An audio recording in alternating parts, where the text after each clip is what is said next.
8e édition de la fiction télé à Saint-Tropez et je reçois Pascal Légitimus. Pascal, bonjour. T'as failli dire Dieudonné là, attention. Hein.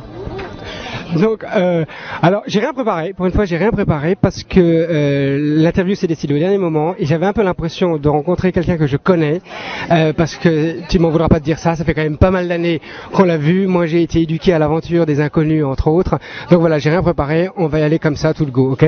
Moi non plus, je n'ai rien préparé. Je te rassure. Pascal, une première question sur l'actualité. Qu'est-ce qui nous vaut ta présence ici à Saint-Tropez? Alors, j'ai la chance d'être dans un pilote d'une série qui s'appelle Les Tricheurs, en compagnie de Sarah Martins et de Leila Bekti, donc une qui joue ma fille et l'autre ma petite fille. Donc c'est un nouveau concept polar famille qui est vraiment très engageant, très original, un peu vibration américaine, ce qui n'est pas pour me déplaire parce que j'ai envie que la France bouge au niveau des téléfilms. Il y a toujours un côté un peu politiquement correct et un peu franchouille. Et là, j'ai l'impression que ça bouge un peu. Donc d'être dans un concept qui va s'étaler sur 3-4 ans, je suis plutôt ravi. Parce que j'ai envie de faire un peu de télé, de faire des choses un peu différentes, j'aime bien varier les plaisirs. Et là je trouve que ce concept-là me permet d'interpréter un personnage assez complexe, qui est un voleur de haut niveau, une espèce d'Arsène Lutin, qui est en prison, et le gouvernement le sort de prison en échange de réduction de peine. Il est obligé de faire des enquêtes ou des actions pour le gouvernement. Il se trouve qu'ils le mettent assigné chez sa fille, mais sa fille elle est flic, et elle ne sait pas pourquoi il est sorti. C'est comme c'est sous le secret. Donc tu as des conflits un peu internes comme ça. Il doit faire une enquête et en plus il y a sa petite fille donc qui est au courant, elle sait ce pourquoi il est sorti et elle le fait chier parce qu'elle veut faire le même métier que lui. Donc ce type là il a plusieurs sentiments à gérer. Un sentiment avec sa fille, donc il est en conflit, avec sa petite fille, donc c'est dans l'affect et un peu paternaliste, avec le gouvernement il est obligé, il est pris à la gorge, et plus les anciennes personnes qu'il a grugées en tant que voleur. Donc c'est un type qui a une pression énorme. Et ce qui est vachement intéressant, c'est que le spectateur a une longueur d'avance, comme lui, et des fois le spectateur il est un peu embrouillé, parce qu'il ne sait pas pourquoi, à tel moment il va mentir, après, ah d'accord, tu vois, donc c'est comme un vaudeville, mais un vaudeville dans un cadre de polar. Et c'est ça qui est vachement agréable, c'est tout le placard, tu dis ah si elle est mon mari, non c'est pas mon mari. C'est un peu la 24 heures chrono, je dirais, dans la surprise événementielle des événements à l'intérieur de la dramaturgie du téléfilm. Là on a fait un 90 minutes et on va passer en 52. Vous avez bien compris, j'ai tout bien expliqué. Pascal, tu n'es pas sans savoir, on en parlait tout à l'heure, que sur castingsurf.com on s'adresse aux comédiens. Et je voulais qu'on parle du métier et en commençant par le début, par ta formation. Quelle est ta formation? Alors moi j'ai une formation sur le terrain, c'est-à-dire que je joue depuis l'âge de 9 ans. En tout cas j'ai la pratique actorielle, on va dire, depuis l'âge de 9 ans. On appelle ça un enfant de la balle. Je suis né sur les planches dans le sens où ma grand-mère était comédienne, mon père est comédien musicien. Donc j'ai toujours suivi ces gens-là dans leurs répétitions, le soir. Enfin toi j'ai toujours... mon père revenait des fois il faisait des baloches, il ramenait des petits fours, donc il nous racontait ses aventures musiciennes, tu vois. J'ai vu mon père au cinéma, sur des plateaux, donc j'étais un peu dans les jambes de ma grand-mère et de mon père, donc ça m'a permis d'identifier le métier, de le comprendre, de le voir, et puis d'essayer de... Et c'est vrai que j'ai pris goût à ce métier-là d'une manière un peu plus naturelle, parce que c'est à partir du moment où j'étais sur scène que j'ai pu être un peu plus... Je me suis senti mieux dans ma peau. Moi qui étais un enfant introverti, un peu timide, donc mon père m'a fait faire du théâtre comme ça en amateur, et après en professionnel. Et j'ai dit, mais c'est là que je veux être là, c'est là où je me sens le mieux, en tout cas au niveau de l'expression. Donc lorsqu'en 80, j'ai voulu passer les concours du conservatoire de la rue Blanche et tout ça, et qu'on sort, j'étais refoulé parce que j'étais peut-être pas bon, hein, ça se trouve je n'avais pas la maturité. Et je m'étais dit, bon bah j'ai envie de jouer quand même, je vais faire quoi? Donc j'ai identifié la particule café-théâtre. J'ai dit tiens, café-théâtre c'est sympa, on fait marrer les gens, on les fait peut-être un peu réfléchir, et c'est cool, c'est sympa et on peut s'exprimer. Vu que j'étais pas passé par le cursus conservatoire, comédie française, tout ça, donc j'ai pris le cursus de la rue, quoi. Et donc j'ai écrit un spectacle avec un copain, donc j'avais 20 ballets, on a passé plein d'auditions, et un mec a dit tiens vous êtes marrants tous les deux, je vous prends. Et ça a démarré comme ça. Au début on avait 4 personnes, après 10, 20, après une centaine tous les jours. On a eu un petit nom qui commençait à se faire entendre dans le milieu, le microcosme parisien du café-théâtre. Ensuite, j'ai été engagé dans une autre pièce de café-théâtre, ce qui fait que je jouais 2 spectacles par soir, dans Phèdre à repasser de Pierre Dac. Et j'ai rencontré Didier Bourdon, qui a aussi joué dans cette pièce. On a sympathisé, je l'ai vu à sa sortie de conservatoire quand il a eu son 2e prix. Didier a joué avec Bernard dans un autre spectacle, tu vois, il était aux 400 coups, donc tu vois, là, on brassait pas mal. Et on se retrouvait le soir pas mal dans des bistrots et des bars, on faisait le monde, quoi. Et en 82, le Théâtre de Bouvard. Bouvard passe des auditions, il dit voilà, il me faut, moi, 10 comédiens, parce que j'ai un nouveau concept, c'est faire un peu un talk show et 10 minutes de sketch. Donc il a convoqué toutes les personnes de Café Théâtre de la place de Paris qui étaient passées dans son émission pour la promo. Et quand je me suis pointé, le jour de l'audition, c'était en septembre 82, il y avait 60 comédiens. Il y avait Lucchini, Popek, enfin il y avait pléthore de comédiens et de gonzesses. Et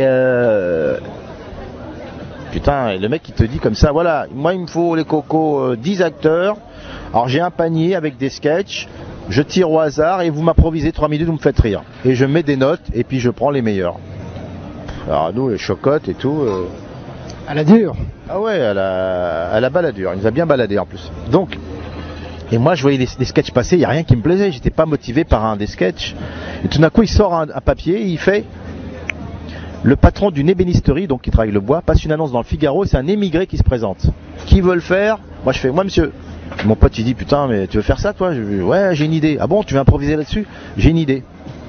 Je me présente avec Bouvard, avec mon copain, voilà on veut le faire tous les deux. Bon d'accord, il me regarde droit dans les yeux, il me dit, vous allez faire l'émigré je suppose? Je dis non, je vais faire le patron. Et là il y a eu un... Parce que moi malin, avant de passer ce sketch-là, il y en a donc 40 qui sont passés avant moi. Donc j'ai observé le mec. J'ai essayé de comprendre ce qu'il faisait rire. Tu vois, j'ai analysé le terrain. Donc ça, c'est un conseil que je donne aux comédiens. Si le terrain est miné, il ne faut pas y aller. Il faut analyser le terrain. Et puis je dis à mon copain, tu prends l'accent portugais et moi je prends l'accent africain. Et je fais le patron. Donc tout ce qu'on demande à un immigré, carte de séjour, permis de travail, tu vois. Donc moi en africain, je demandais au portugais. Donc j'ai inversé les valeurs. Et puis, au bout de 3 minutes, il fallait une chute pour arrêter le sketch. Et je dis à mon copain, bonjour. Je dis à mon copain, non pas bonjour, mais je dis à mon copain, avec l'accent africain comme ça, je lui dis, vous avez travaillé quoi comme bois? Il me dit, j'ai travaillé le noyer, j'ai travaillé l'acajou et le balsa. Je dis, ah, balsa, je connais bien balsa. Moi, j'ai lu tout balsa quand j'étais jeune. Et je m'arrête là. Bouvard et rit, je m'arrête. Et le mec, il me dit, bon, vous, je vous prends et pas votre copain. Et j'étais le dernier, donc il y avait 20 mecs encore qui attendaient. J'étais le dernier, il dit bon c'est bon, j'ai ce qu'il me faut. J'ai mes 10 gars, j'étais le 10e. Et j'ai eu la meilleure note, 19 sur 20, parce qu'il a dit que je l'avais surpris quoi. J'ai pas fait Donc au début il y avait plein des acteurs plus âgés que moi, mais parmi les jeunes il y avait Lim, qui faisait du mime et moi. Au fur et à mesure, les mecs sont partis et il a coopté d'autres comédiens, donc Didier Bourdon, Las Palais Chevalier, Mimi Mati, Smaïn, tous ceux qu'on connaît. Il a créé une troupe de 25 comédiens et pendant 2 ans on s'est éclaté, donc on improvisait au début, après on commençait à écrire. Et c'est là où on a fait nos armes par rapport à l'humour, c'est-à-dire le sens de la chute, du gag, du personnage, en apprentissage. Évidemment, on a battu des records d'audience qui n'ont jamais été battus à ce jour. On faisait 25 millions de téléspectateurs tous les jours. Et on a donc fait un jour 55% de part de marché. Donc c'était... donc tu te rends compte la manne, t'as donc... Tu parles du Théâtre de Bouvard là, pas de vos spectacles des inconnus. Hein. Du Théâtre de Bouvard. Donc les gens m'ont identifié moi. Donc Smaïn et moi, on était les premiers minorités visibles, Beurre et Black en 82. Et c'est ça qui a fait que...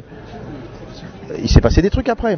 Alors il y avait Salvador, il y avait aussi Greg Germain qui était un acteur qui a fait Médecin de nuit. Mais c'était pas un humoriste. Donc dans les humoristes, les premiers médiatisés c'est Smaïn et moi. Donc les deux petits, tu vois. Donc dans la rue les gens autographes. Donc ah ouais parfois je te kiffe tout ça. Donc les premiers banlieusards, tu vois, rap, banlieue, beurre, machin, ils nous ont sauté dessus, ils nous ont récupérés comme des icônes. Mais bon, on s'était dit avec les inconnus, donc si on reste chez Bouvard, on va s'enliser. D'ailleurs, ça s'appelle le Théâtre de Bouvard, donc on n'a pas d'identité. On s'est dit, on a fait 2 ans, on se casse. Donc on a eu l'intelligence de partir au bon moment. Et on a formé les inconnus. Il y avait Smaïn et Sémant Bruxelles, on était 5. Smaïn est parti pour faire son one-man show. Bruxelles, il s'est dit, bon les mecs, c'est dur, moi j'arrête, j'ai 3 femmes, 3 chiens, je peux pas tenir, on gagne pas de blé, je me casse. Donc on a écrit un spectacle à 3, et ça a démarré... On a quand même joué à 4 au Théâtre Fontaine pendant 1 an. Donc c'était le début des inconnus. On avait signé un contrat avec Claude Martinez.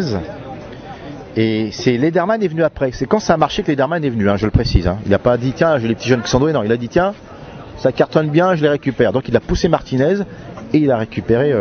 Ça c'est la vérité vraie. Bref, tout ça pour dire que on s'est retrouvé le 5 mai 89 au Palais Royal, et là, Début de l'aventure. les cartons pleins, carton bleu, et donc on n'a pas débandé jusqu'en 2006. Pascal, je voulais poser une dernière question sur un truc qui m'a interpellé tout à l'heure par rapport au casting. Tu disais, si t'as rien quand tu arrives devant la caméra. Mais la question que je te pose, c'est ce rien est filmable aussi. J'ai un copain, dont l'exemple, qui a passé un casting. Je dis, mais il dit, oui, je voulais rencontrer le réalisateur, non, le premier assistant, ou la directrice de casting. Ça n'a pas marché. Je dis, mais t'es taré, toi, pourquoi? Donc il n'y a que le directeur de casting qui donne du boulot. Bah, je comprends pas. Si le réal, il te prend pas, c'est qu'il n'a pas le temps, d'une part. Et le directeur de casting, il a ses copains, il a ses repères. Mais excuse-moi, la maquilleuse du film, elle est au courant du film qu'elle va faire. Le mec qui est le machinot, il est au courant du film qu'il va faire dans 4 mois. Le travail, tu peux le trouver par d'autres biais. Tu rentres par la porte, c'est fermé. Tu rentres par la fenêtre, c'est fermé. Tu rentres par la cheminée, c'est fermé. Tu fais quoi? Tu rases la maison, tu en construis une autre. Il y a toujours des solutions. C'est qu'on croit que l'horizon est bouché. Non, je peux pas entrer là. Donc, mais moi, j'ai rencontré une copine, script, qui m'a dit, ouais, je prépare un film d'Audiard. Ah bon, c'est quoi? Et j'ai su qu'il allait faire le film avec Romain Duris, donc j'ai quand même postulé, mais il n'y avait pas de rôle pour moi. Mais Audiard m'a dit, ouais, mais je vous ai vu. Mais c'est la script qui me l'a dit. J'ai pas attendu que la directrice de casting, où ça s'annonce dans le film français. J'ai pas attendu. J'ai trouvé une autre. Tu comprends? On est des feignants, on est des gros feignants. Mais je vais préciser parce que ce que tu as dit était intéressant, mais j'ai pas l'impression que c'était tout à fait ce que j'ai voulu te demander. Quand je te disais rien, c'est par rapport à un comédien et à son comportement, sa personnalité à un casting. Si le type est vide, je veux dire, il y a quelque chose d'inconscient aussi dans ce métier-là. Et tu as peut-être l'impression d'être vide, et on chope un truc malgré tout, non? C'est la question que je me pose, moi. Parce que j'ai souvent vu des directeurs de casting qui aimaient être surpris. Ah ouais, d'accord. Tu sais, tu mets 10 blancs et un noir, tu vois que le noir. Hein. C'est ce qui est différent qui est intéressant. Un mec qui te lit, un acteur qui te restitue un sentiment tel qu'il est écrit, c'est pas intéressant. Faut me raconter ce qui est les non-dits, le sous-texte, ce qui se passe dans la tête. Une fois, j'ai fait une pub avec Zidane, et il me disait, mais tu sais, j'ai jamais joué à la comédie. Hein. Je dis, écoute, je vais t'expliquer en 2 mots. Là, tu dis je t'aime à ta femme. Il me dit ouais. Je lui dis bah je t'aime. Je dis tu sais, tu peux dire je t'aime, mais t'en as rien à foutre. Je dis comment ça? Je dis bah ouais, je t'aime. Tu peux essayer de dire à ta femme je t'aime, mais avec de la colère. Genre ouais, je t'aime. J'ai fait 15 je t'aime différents. Je dis le plus important, c'est pas ce que tu dis, c'est ce que tu penses. Donc quand un mec passe un casting, s'il a une intériorité, bah, il va se passer un truc. Peut-être que c'est pas pour le rôle, mais on dit ah tiens, moi je le vois quand je fais des castings que je repère. Putain lui, moi j'ai vu Jamel, j'étais vraiment un des premiers à le voir dans un truc pourri à Sarcelles. Je dis putain lui, il a de la profondeur, il a quelque chose, il a souffert. Et t'as les acteurs, bon bah si tu passes un casting t'es timide, si t'es timide tu sues, putain tu flippes, bah la peur est pire que le mal, la peur va t'envahir, donc tu n'es pas dans la vibration donc ça va se voir ça. Si t'es tranquille, ouais bonsoir nature. Bon, c'est pas le rôle, puis t'y vas, puis tu craches ton morceau. Mais pas mal. Bon, c'est pas ça, mais moi je vois, puis des acteurs qui sont pas à leur place aussi. Hein. Ils devraient faire un autre métier, hein. Faut se l'avouer, mais. Bon bah Pascal, moi j'en ai terminé. À moins que tu veuilles passer des annonces, on s'arrête là. Merci beaucoup en tous les cas. Merci à vous, à bientôt. Courage, hein, courage.